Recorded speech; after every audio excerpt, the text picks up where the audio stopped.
സ്വർണത്തിൽ നിക്ഷേപിക്കണോ അതോ ഓഹരി വിപണിയിൽ നിക്ഷേപിക്കണോ? നിക്ഷേപകർക്കിടയിൽ ഏറെക്കാലവും ഉയർന്നു വരാറുള്ള രണ്ട് ചോദ്യങ്ങളാണ് ഇവ. അടുത്ത കാലത്തുണ്ടായ വലിയ തകർച്ചയിൽ നിന്നും ഓഹരി വിപണി കരകയറി വരുന്ന സാഹചര്യത്തിൽ ഈ ചോദ്യം കൂടുതൽ ശക്തമാവുകയും ചെയ്തു. മുൻനിര സൂചികളായ നിഫ്റ്റി 50, BSE, സെൻസെക്സ് എന്നിവ 2021 ഫെബ്രുവരിക്ക് ശേഷമുള്ള ഏറ്റവും വലിയ പ്രതിവാര നേട്ടത്തിലെത്തിയിരിക്കുകയാണ്. എന്നാൽ 2025 ആദ്യ പാദത്തിൽ കണക്കുകൾ പരിശോധിക്കുകയാണെങ്കിൽ സ്വർണത്തിൽ നിക്ഷേപിച്ചവരാണ് കൂടുതൽ ലാഭമുണ്ടാക്കിയത്. ഈ വർഷത്തെ ആദ്യ പാദത്തിൽ നിഫ്റ്റി 50ഉം BSE സെൻസെക്സും യഥാക്രമം 1.70% 2.15% നഷ്ടം രേഖപ്പെടുത്തിയപ്പോൾ ഇക്കാലയളവിൽ സ്വർണ്ണവില ഏകദേശം 15%, വെള്ളിവില 12.65% ഉയർന്നു.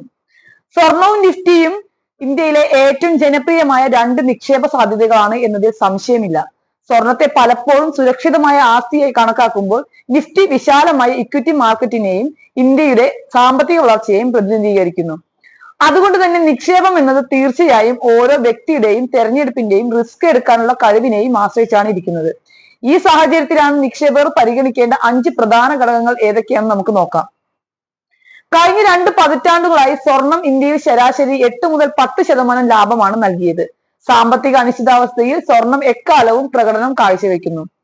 പക്ഷേ സ്ഥിരമായ ദീർഘകാല ഉയർന്ന വരുമാനം സ്വർണം നൽകുന്നില്ല എന്നതും ശ്രദ്ധേയമാണ്. നിഫ്റ്റി 50 സൂചിക ദീർഘകാലാടിസ്ഥാനത്തിൽ 12 മുതൽ 15% ലാഭമാണ് നൽകിയത്. ഈ കണക്ക് പരിശോധിക്കുകയാണെങ്കിൽ ലാഭം ഓഹരി വിപണിയിലെ നിക്ഷേപമാണ്.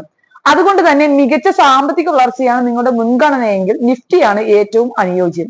എന്നാൽ പോർട്ട്ഫോളിയോയുടെ 10 മുതൽ 20% വരെ സ്വർണത്തിൽ നിക്ഷേപിക്കുന്നതും സുരക്ഷിതമാണ്. രൂപയുടെ മൂല്യം കുറയുമ്പോൾ അതിന്റെ മൂല്യം ഉയരാൻ സാധ്യതയുള്ളതിനാൽ പണപ്പെരുപ്പത്തിനെതിരായ ഒരു നല്ല നിക്ഷേപ മാർഗമാണ് സ്വർണം. നിഫ്റ്റിയുടെ കാര്യത്തിൽ വരികയാണെങ്കിൽ കമ്പനികൾ ലാഭവും വരുമാനവും വർദ്ധിപ്പിക്കുമ്പോൾ ഇക്വിറ്റികൾ പണപ്പെരുപ്പത്തേക്കാൾ വേഗത്തിൽ വളരുന്നു. രണ്ടും പണപ്പെരുപ്പത്തിനായി മികച്ച പ്രതിരോധം തീർക്കുന്നുണ്ട്. പക്ഷേ യഥാർത്ഥ മികച്ച വരുമാനം വാഗ്ദാനം ചെയ്യുന്ന നിഫ്റ്റിയാണ്. സാമ്പത്തിക പ്രതിസന്ധികളിൽ ഓഹരികളെ അപേക്ഷിച്ച് സ്വർണമാണ് മികച്ച സ്ഥിരത പ്രകടിപ്പിക്കുന്നത്. എന്നാൽ ഓഹരി വിപണികൾ വലിയ തോതിലുള്ള അസ്ഥിരതയ്ക്ക് വിധേയമാണ്. എന്നാൽ ദീർഘകാലാടിസ്ഥാനത്തിൽ നിഫ്റ്റി തിരിച്ചു കയറുന്ന പ്രവണതയും കാണിക്കുന്നുണ്ട്.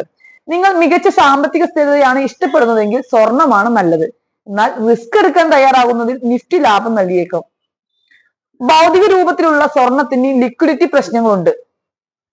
എന്നാൽ ഡിജിറ്റൽ സ്വർണത്തിനും സ്വർണ്ണ ETFകൾക്കും ഈ ബാധ്യതകളില്ല. നിഫ്റ്റിയുടെ കാര്യത്തിലേക്ക് വരികയാണെങ്കിൽ ഉയർന്ന ലിക്വിഡിറ്റി ഉപയോഗിച്ച് സ്റ്റോക്കുകളും ഇൻഡെക്സ് ഫണ്ടുകളും എളുപ്പത്തിൽ വാങ്ങാനും വിൽക്കാനും കഴിയും. ലിക്വിഡിറ്റിയുടെ കാര്യത്തിൽ രണ്ടും ഒരുപോലെയാണെങ്കിലും നിഫ്റ്റി കൂടുതൽ ലളിതവും വേഗതയേറിയതുമായ ഇടപാടുകൾ വാഗ്ദാനം ചെയ്യുന്നുണ്ട്. ഒരു നിക്ഷേപ പോർട്ട്ഫോളിയോയിലെ അപകട സാധ്യത കുറയ്ക്കുന്ന മികച്ച നിക്ഷേപ മാർഗമാണ് സ്വർണം, പ്രത്യേകിച്ച് മാന്ദ്യ സമയങ്ങളിൽ. ദീർഘകാല നിക്ഷേപമാണ് നിഫ്റ്റിയുടെ അടിത്തറ. യഥാർത്ഥത്തിൽ നിക്ഷേപ പോർട്ട്ഫോളിയോയിൽ രണ്ടിന്റെയും ഒരു മിശ്രിതമാണ് വേണ്ടത്. നിലവിലെ വിപണി സാഹചര്യത്തിൽ തങ്ങളുടെ പോർട്ട്ഫോളിയോകളിൽ സ്ഥിരത ആഗ്രഹിക്കുന്ന ഇന്ത്യൻ നിക്ഷേപകർക്ക് സ്വർണം ഒരു മികച്ച തെരഞ്ഞെടുപ്പ് തന്നെയാണ്.